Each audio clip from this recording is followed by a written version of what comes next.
ये जीवात्मा मेरा ही सनातन अंश है और वही इन त्रिगुणमयी माया में स्थित हुई मन सहित पांचों इंद्रियों को आकर्षित करता है।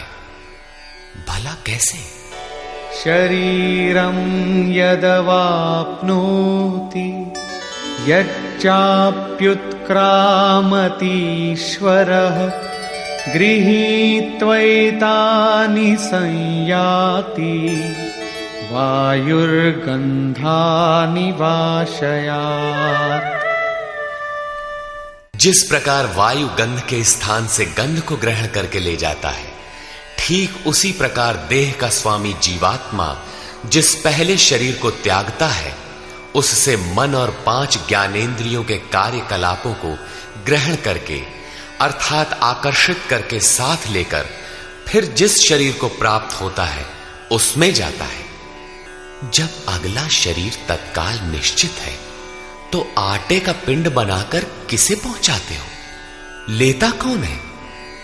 इसीलिए श्री कृष्ण ने अर्जुन से कहा था कि ये अज्ञान तुझे कहां से उत्पन्न हो गया कि पिंडोदक क्रिया लुप्त हो जाएगी। वहां जाकर करता क्या है? मन सहित 6 इंद्रियां कौन है? श्रोत्रं चक्षुः स्पर्शनं च रसनं घ्राणमेव च अधिष्ठाय मनश्चायं विषयानुपसेवते।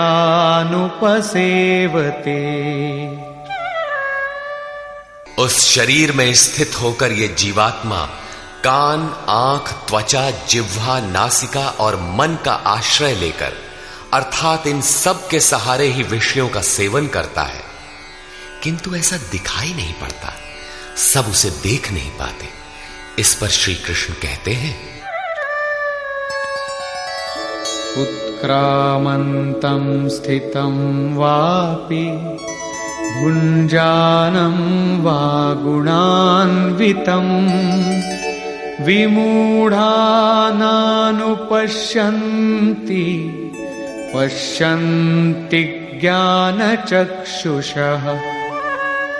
शरीर छोड़कर जाते हुए, शरीर में स्थित हुए, विषयों को भोगते हुए अथवा तीनों गुणों से युक्त हुए भी जीवात्मा को विशेष मूढ़ अज्ञानी नहीं जानते। केवल ज्ञान रूपी नेत्र वाले ही उसे जानते हैं, देखते हैं। ठीक ऐसा ही है। अब वो दृष्टि कैसे मिले? आगे देखें।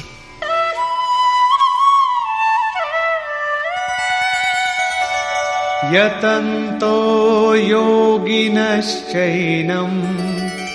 पश्यन्त्यात्मन्यवस्थितं यतन्तोऽप्यकृतात्मानो नैनं पश्यन्त्यचेतसः।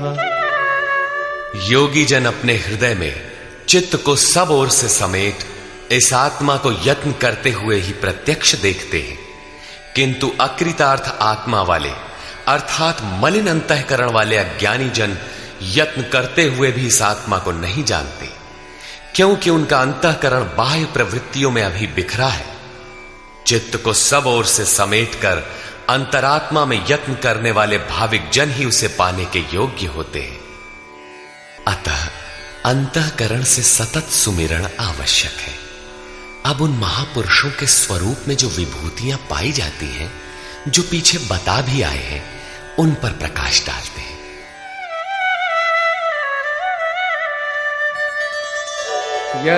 यदादित्यगतं तेजो जगद्भासयतेऽखिलम् यच्चन्द्रमसि यच्चाग्नौ तत्तेजो विद्धि मामकम्। जो तेज सूर्य में स्थित हुआ संपूर्ण जगत को प्रकाशित करता है, जो तेज चंद्रमा में स्थित है और जो तेज अग्नि में है, इसे तू मेरा ही जान। अब उस महापुरुष द्वारा कार्य बताते हैं। गामाविश्य च भूतानि धारयाम्यहमोजसा पुष्णामि चौषधीः सर्वा सोमो भूत्वा रसात्मकः। मैं ही पृथ्वी में प्रवेश करके अपनी शक्ति से सब भूतों को धारण करता हूं और चंद्रमा में रस स्वरूप होकर संपूर्ण वनस्पतियों को पुष्ट करता हूं।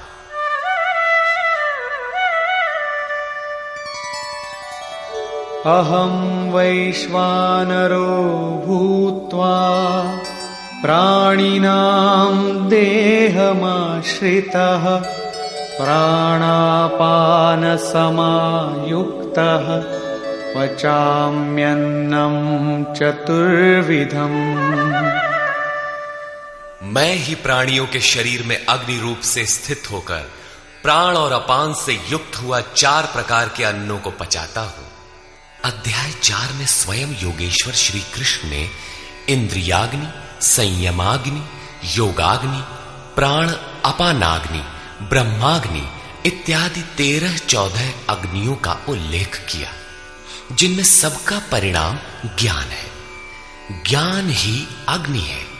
श्री कृष्ण कहते हैं, ऐसा अग्नि स्वरूप होकर प्राण और अपान से युक्त 4 विधियों से, अर्थात जप सदैव श्वास प्रश्वास से होता है, उसकी 4 विधियां बैखरी, मध्यमा, पश्यंती और परा है।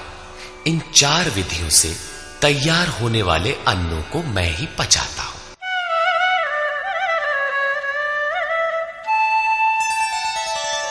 सर्वस्य चाहं हृदि सन्निविष्टो मत्तः स्मृतिर्ज्ञानमपोहनं च वेदैश्च सर्वैरहमेव वेद्यो वेदान्तकृद्वेदविदेम चाहम्।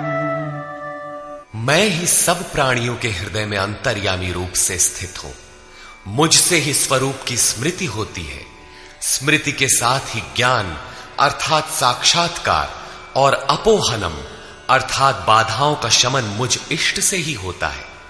सब वेदों द्वारा मैं ही जानने योग्य हूं। वेदांत का कर्ता अर्थात वेदस्य अंतः सह वेदांत, वेद की अंतिम स्थिति का कर्ता मैं ही हूं और वेदवित भी मैं ही हूं अर्थात वेद का ज्ञाता। अध्याय के आरंभ में उन्होंने कहा था कि संसार वृक्ष है, ऊपर परमात्मा मूल और नीचे प्रकृति पर्यंत शाखाएं हैं। जो इस मूल से प्रकृति का विभाजन करके जानता है, मूल से जानता है, वो वेदवित है। यहां कहते हैं कि मैं वेदवित हूं। उसे जो जानता है, श्री कृष्ण ने अपने को उनकी तुलना में खड़ा किया कि वो वेदवित है। मैं वेदवित हूं। श्री कृष्ण भी एक तत्वज्ञ महापुरुष, योगियों के भी परम योगी थे। यहां यह प्रश्न पूरा हुआ।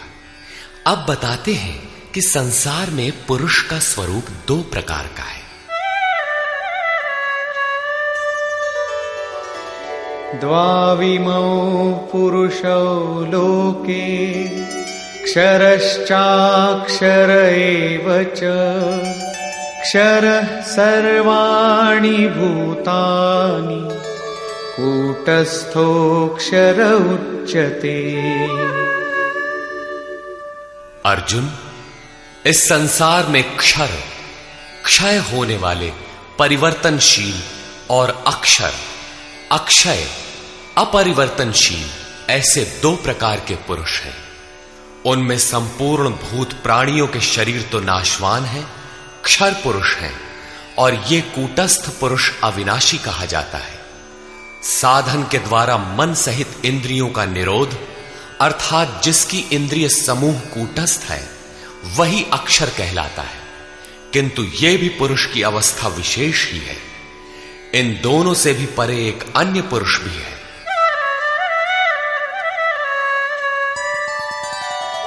उत्तमः पुरुषस्त्वन्यः परमात्मेत्युदाहृतः यो लोकत्रयमाविश्य बिभर्त्य व्यय ईश्वरः। उन दोनों से अति उत्तम पुरुष तो अन्य ही है, जो तीनों लोकों में प्रवेश करके सबका धारण पोषण करता है। और अविनाशी परमात्मा ईश्वर ऐसे कहा गया है। परमात्मा अव्यक्त, अविनाशी, पुरुषोत्तम इत्यादि उसके परिचायक शब्द हैं। वस्तुतः ये अन्य ही है, अर्थात अनिर्वचनीय है। ये क्षर अक्षर से परे महापुरुष की अंतिम अवस्था है, जिसको परमात्मा इत्यादि शब्दों से इंगित किया गया है।